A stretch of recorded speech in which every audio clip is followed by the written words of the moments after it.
So welcome to week 2. A big part of this is remember that live chat will happen on Monday, 7 p.m. PST or 9 p.m.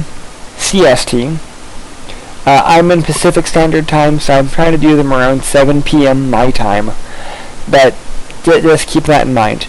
Also, I had an issue last week with my lecture, with the audio just not coming clearly. So I've been working around ways to better that. So tomorrow I'm going to try a different way. I did a pre-recorded session already, and so I will actually be doing a playback from that. After talking with Adobe Connect, they actually said that might be a little bit better because of my microphone issues with Adobe Connect. So we'll see how well that works. So I wanted to apologize for last week's lecture. If you want a copy of it, let me know. I already posted it on YouTube for you guys.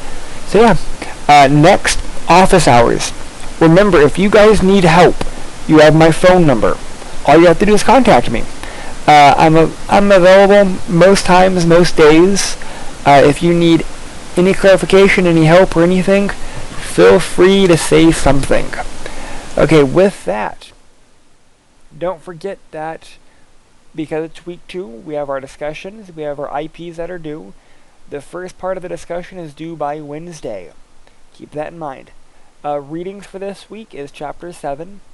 Unlike last week, this week, the chapter reading does play more of a part in our discussions and in our IP. Last week, Chapter 5, Chapter 6, they're required readings, but they really don't fit anywhere.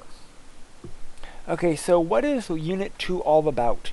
Unit 2 is mainly about transmission media, and that's dealing with transmission basics, media characteristics, guided versus unguided, or wire versus wireless. The major 3 types of cabling that we deal with are copper, fiber, and wireless.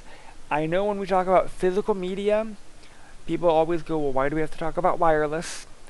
It's part of the physical media section, so just wanted to keep that in mind. Okay, next will be our discussion board. Our discussion board, again, our requirements. At minimum, by Wednesday, I need a post by you, at least with a citation, and I need 2 additional responses to peers after that. Again, every post that you guys are doing should have a citation supporting whatever you're claiming. Bear in mind that sometimes the posts are like, good job. Obviously, that doesn't need a citation. But I'm also not looking at those as graded portions. So each of your major areas should have a citation. So just keep that in mind. So what are the discussion board questions this week? They are to provide at least an example of wired and wireless, explain the pros and cons within your examples, also denote what type of network they would be used for. So for example, if we're talking about long-range communication, dealing with microwave satellites, because you're in a rural area, the pros would be you get communication links, the cons would be expense and the equipment, and connectivity issues like with weather and whatnot, and that might be used for a wide area network or a point-to-point network. That'd be an example of what I'm looking for, just one for each of the major areas. I did microwave because I figured no one would be doing microwave, so I figured I'd throw that out there. Next is IP. Again, requirements, 2 to 3 content pages. Content pages, that does not mean the reference page, that does not mean an index, that does not mean a cover page. Content means of you answering the questions. 2 to 3 solid content pages. I'm also looking for a reference page with in-text citation, which means if you make a statement, I want you to back it up with support from the literature. Cite it. So what are the questions this week? We have 6 key structured questions. Identify structured cabling. Identify the 6 different subsystems of structured cabling. Explain how the structured cabling can improve the efficiency, reliability, and ability to support a building network.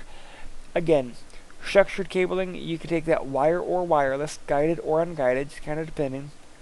Why can color coding be important to a structured cabling? Are there any standards?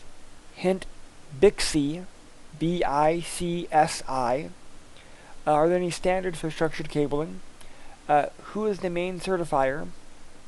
BICSI is going to be one of those big ones. And again, the 6th point is a duplicate of the second one. Identify the 6 different subsystems of structured cabling. That's an important one. That should make up the bulk of your paper. That's really it for this week. Again, I just wanted to welcome you. And remember, if you have questions, let me know. Thank you, and hope you guys have a great week. Thanks. Goodbye.